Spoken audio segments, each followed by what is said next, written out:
Hi,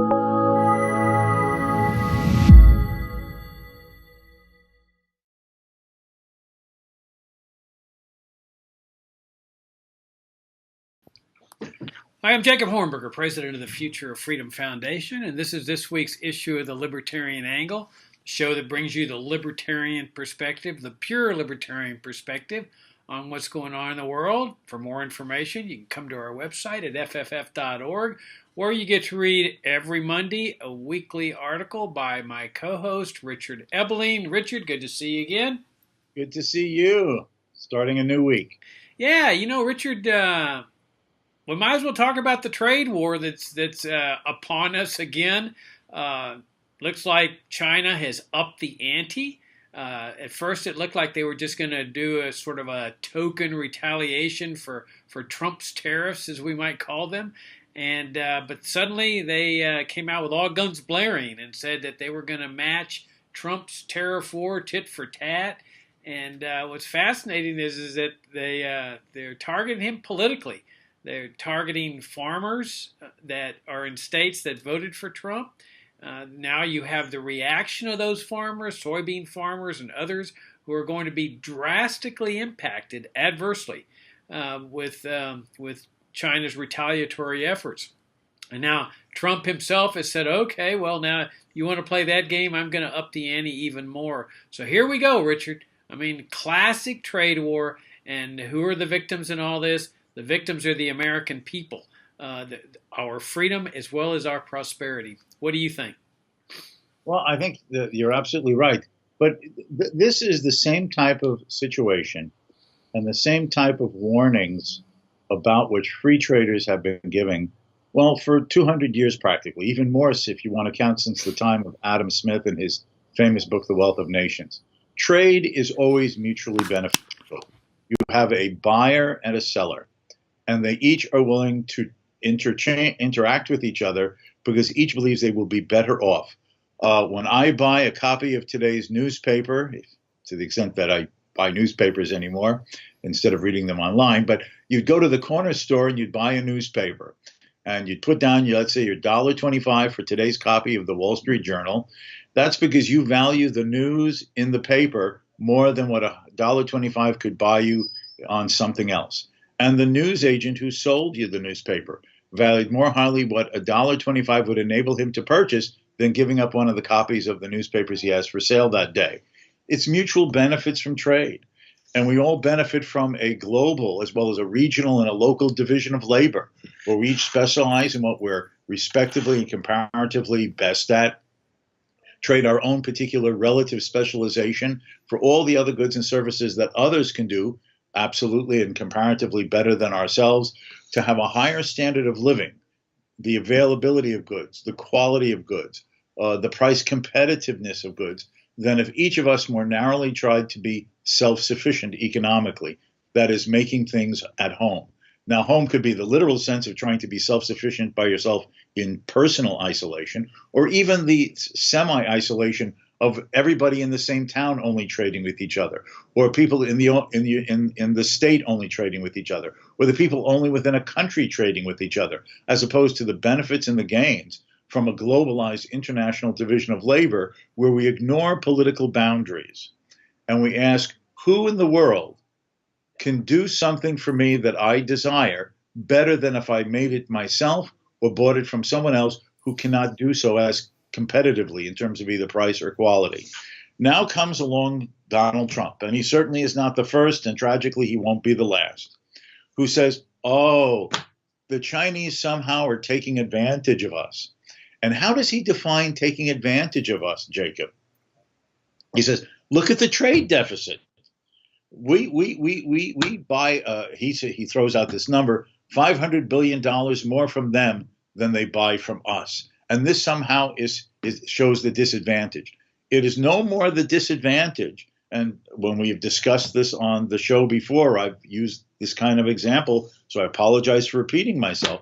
But this is no different than the fact that I sell economics services to those people who want to hear economics lectures at an institution like where I teach here at the Citadel.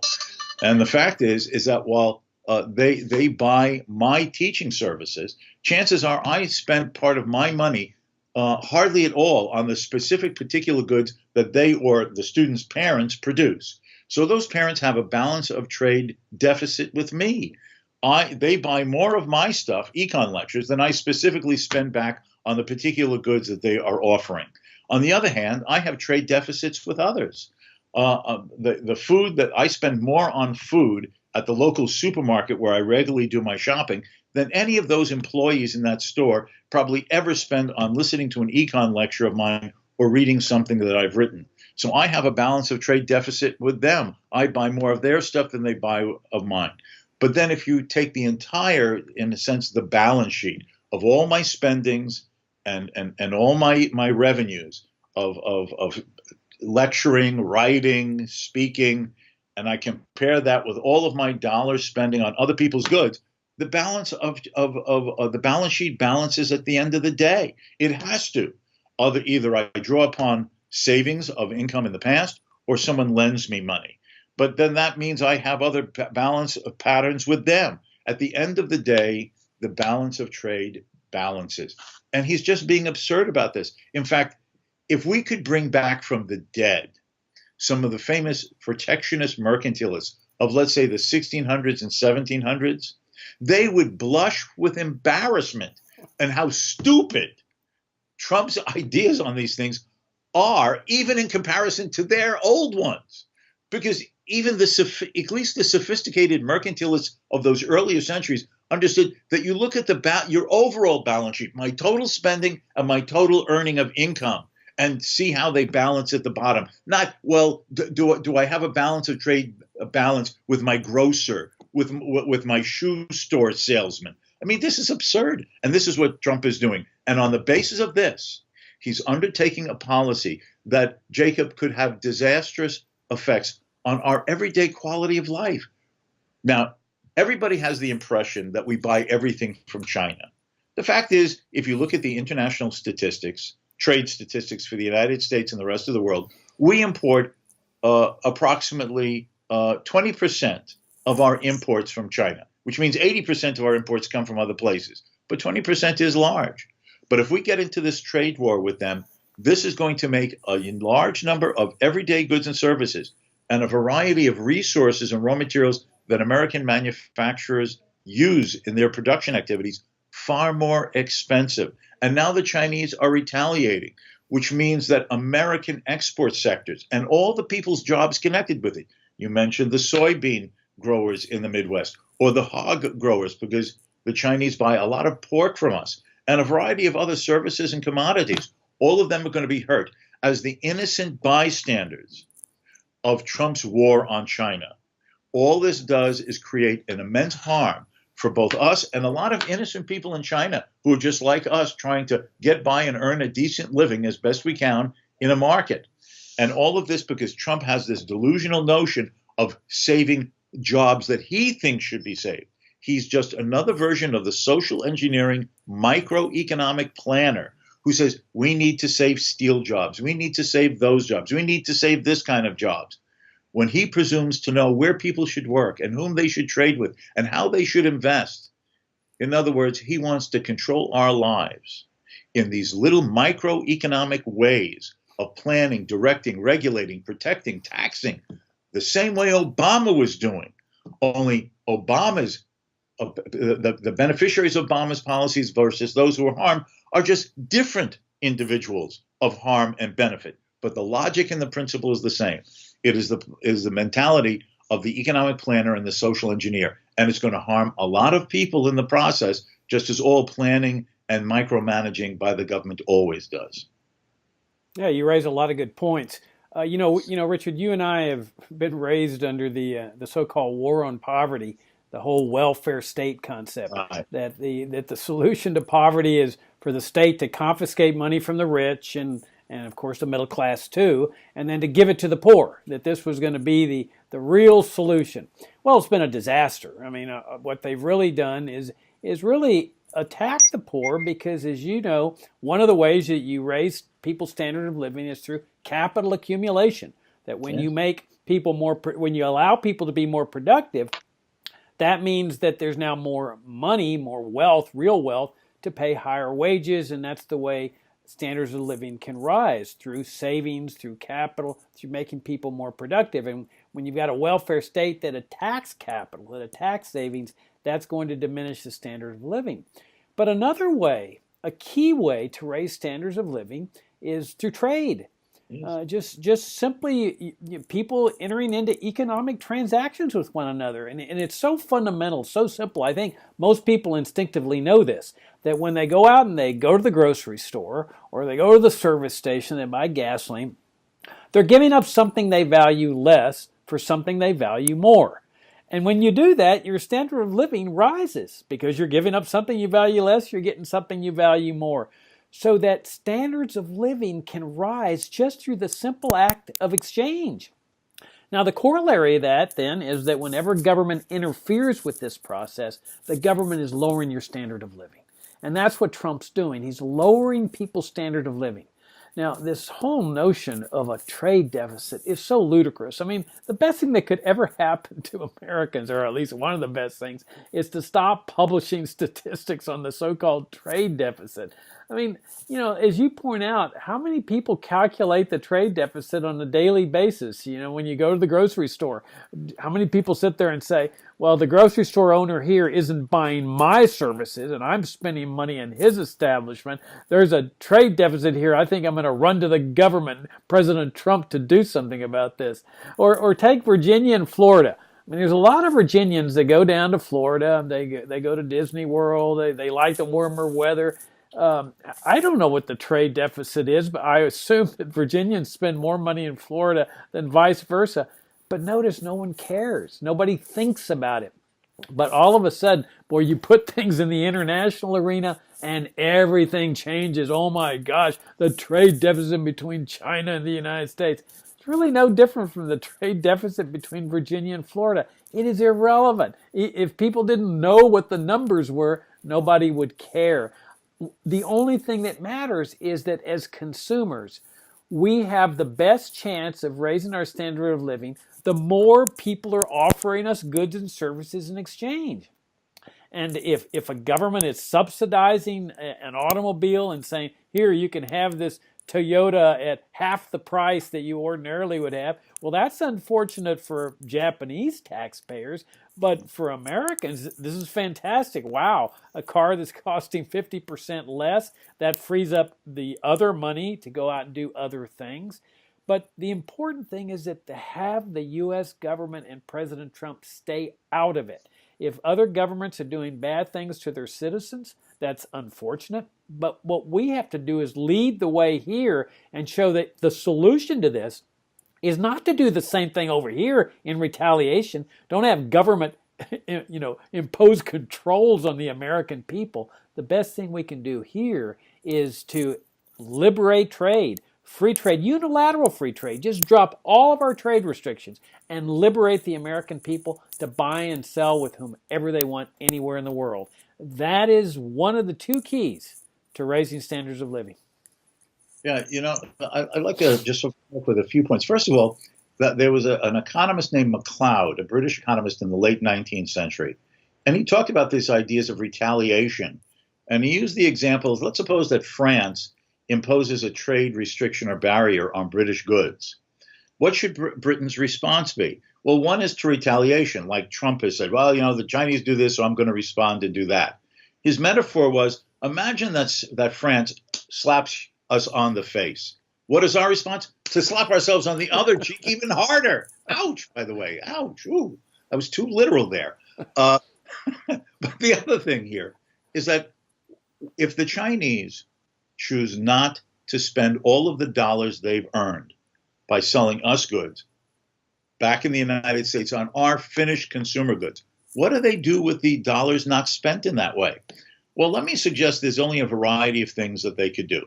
One is they could directly invest in the U.S. That's like someone who's earned income in the past, put it aside as savings, and then uses it to start his own business. A Chinese can either start a business or partner in a business by buying shares, equities in an American company. And that's sort of directly investing in the U.S. economy. And those dollars, as measured by the amount of those dollars spent in this way, are spent back in the US. Then there's indirect investment. A lot of the dollars they earn are kept right in American financial institutions. And what has it done there? It is adding to the savings pool of the US financial market and therefore makes more savings, including some Chinese savings from selling us goods in the past, available to American borrowers for investment purposes. And all other things given, tends to make interest rates lower than they hypothetically would have otherwise been if that extra savings wasn't in our financial market. Or if they don't want to buy our goods, directly invest in a company, or leave it collecting interest themselves in a bank, what will they do with the excess dollars? They'll trade them away in the foreign exchange market for some other international currencies that they prefer. Maybe some Chinese who have earned dollars would prefer to buy European goods, but that requires euros. So they will trade their dollars for euros on the foreign exchange market. But who is selling the euros for those dollars? Someone who wants dollars instead. And why will they want those dollars? Either to buy our finished goods or to directly invest in an enterprise here, or indirectly by leaving part of the dollars on deposit in a financial institution to collect interest the way you and I do, to have a little larger nest egg in the future. And at the end of the day, the dollars come back to the United States, buying American goods, creating American jobs, maybe of a different type and composition and geographical location in the U.S. than otherwise might have been if the dollars had been spent differently. But at the end of the day, it has no negative impact on the U.S. economy. And again, at the end of the day, the balance sheet, the debits equal the credits, the spending equals the revenue, the bottom line matches. So all of this is delusions and errors and mistakes in concept and thinking, all of which will have disastrous consequences for many Chinese and certainly for many Americans, innocent bystanders, if in fact the tariffs come into effect. Yeah, well, the other thing they invest in is U.S. government debt securities. I mean, the government needed money to finance its war on Iraq, the war of aggression on Iraq, Afghanistan. They didn't want to tax the American people because they figured Americans would get angry. So they went abroad and borrowed the money. And one of the principal lenders was the communist regime of China. Imagine that, a communist regime financing America's foreign wars. And now China, if it's not the biggest holder of U.S. debt, it certainly ranks among the top 5. And that's another factor now that's weighing on this retaliation thing. People are saying, well, they may just decide to dump their securities onto the market. And they say, well, they would lose money. They might. But sometimes that weighs into when you get into these wars. They're not just limited. Another factor, of course, could be that China starts looking the other way on sanctions with North Korea. You know, Trump thinks that he can bludgeon and threaten all these countries and that they're going to do what he wants in other fields. I'm not so convinced of that. I think the Chinese are going to say, they're very proud people. You come after us over here and all bets are off with respect to other matters.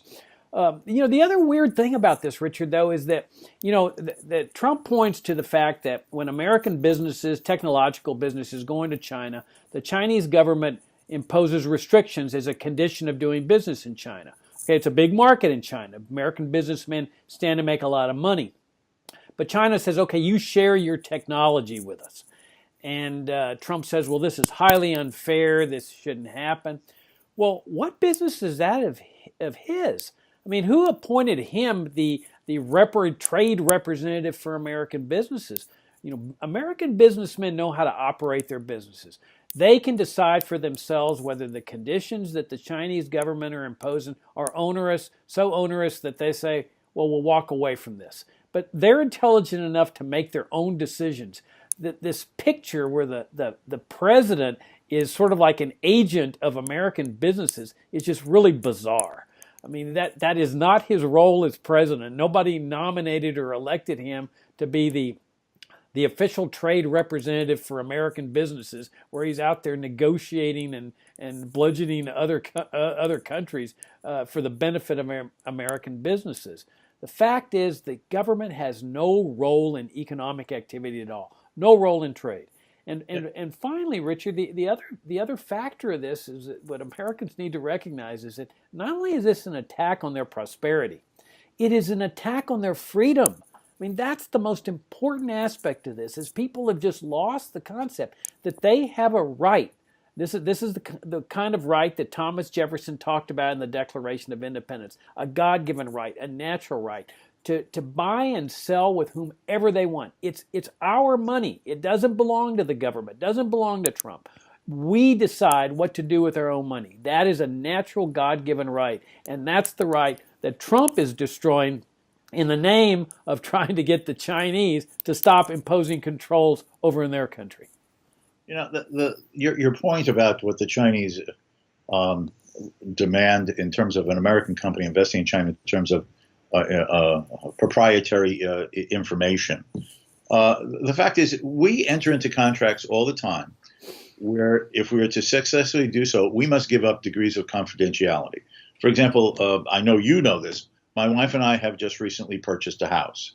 Now, to arrange the loan for this, so for years into the future, we can live in a house and call it our house, but which really the bank owns. We had to sign an agreement which gave the bank and its agents the authority to look into my private affairs. What's my credit rating? Who do I owe money to? How much? Therefore, what's my credit standing, right? The credit score. What's my work history? How long have I worked where I am? Where have I worked before? And the right to double check those things at least one more time before the actual closing on the house.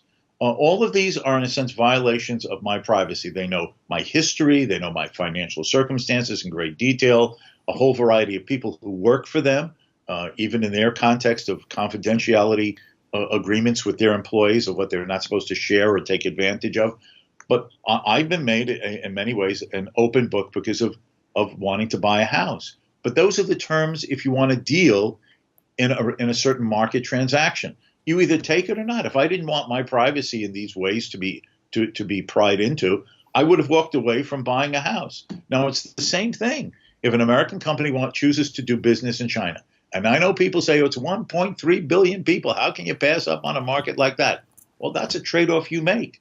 If you want to have the opportunity to trade your particular product or your service in a country that has 1.3 billion people, of whom some percentage might be interested in purchasing what you have for sale, then these are the terms. Now, it is unfortunate that China is not a free enterprise, free trade society. It is a communist monopoly political system. The government has its hands, tentacles, controls, and spider's web of manipulation over every facet of the society, including the economy.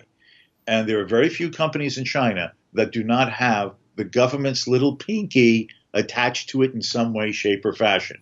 And therefore, the government is behind a lot of these things about the terms under which a Chinese government is to negotiate a partnership, an arrangement to deal with foreign companies, including Americans. But that's the reality on the ground. And if an American company wishes to do business in China, you either take it or leave it. You either enter it or you walk away, and you look for market opportunities in other parts of the world where the intrusion into your proprietary property that is a concern to you is not as intrusive as in China. It should have nothing to do with the government. It is not, as you said, Donald Trump's job. Unfortunately, too many Americans think that that is the job description of the U.S. government today compared to an earlier era. And therefore, you get what we have today, whether it be Obama, Trump, or George Bush before them. Yeah, you make a good point about China's economic system. I mean, it is a socialist system. I mean, it's a communist regime with a socialist economic system. What does that mean? It means that the government controls economic activity. I mean, in the pure sense, socialism is where the government owns everything. I mean, that used to be the Chinese model. And then they started liberating. They started letting sort of private sector people operate, but under tight control of the government. And the government subsidizes industries. It creates industries. This is what socialism is all about, either in its pure form or its hybrid form. The question is that how should the United States respond to a socialist system overseas? Trump's thing is, well, let's establish our own socialist system over here by having government control the economic activities of American businesses. So that's what his tariffs are, is that we're going to fight socialism over there with effectively socialism or government control of economic activity, private property, private money over here. Let's talk about the libertarian solution to all this, Richard. What the real solution to this is just unilateral free trade, economic liberty here.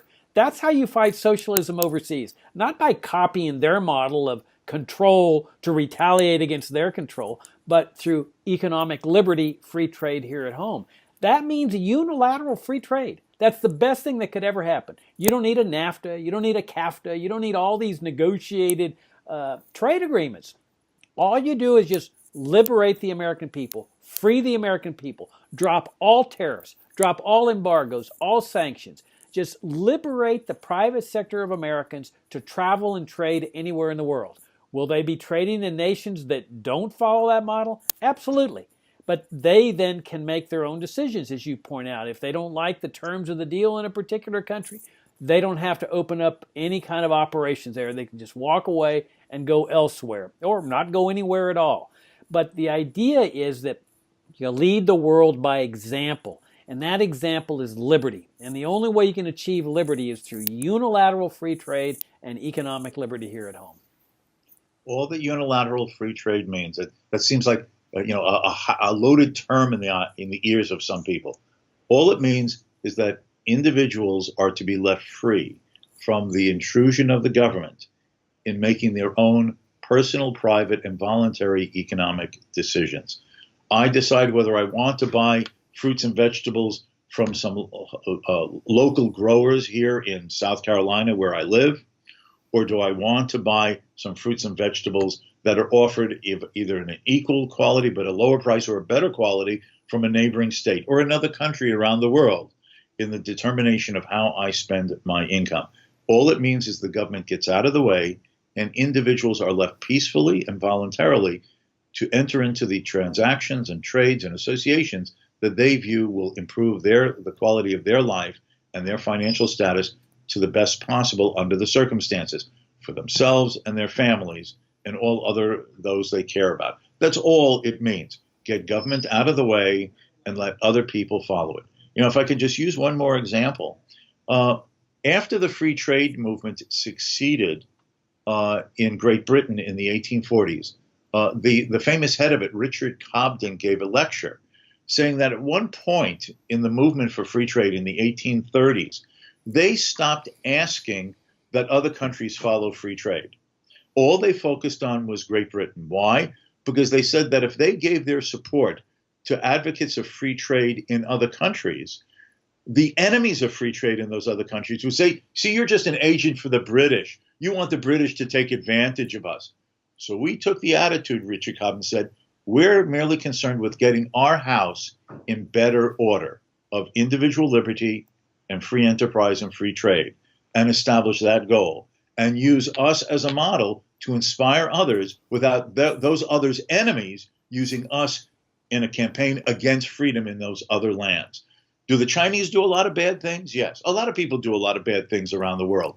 All we can do is put our own house in order and practice the principles of freedom that we give rhetoric to, but in the case of Trump and many other presidents that preceded him, have involved little in actual or full practice. Yeah, your point about Richard Cobden and John Bright is fantastic because it involved free trade, and there was a free trade movement led by these two British guys, Richard Cobden and John Bright, and they had the poor people behind them. The poor people of England were demanding free trade because they understood the virtues of free trade. They understood this was the key to their rising standards of living. And many years ago, Richard, you pointed out that photograph to me of where the poor people are leading this march in favor of free trade and with a cannon, and there's a little sign under the cannon that says free trade or this, and it was a message to the government: give us free trade or you may see the wrong side of this cannon coming at you.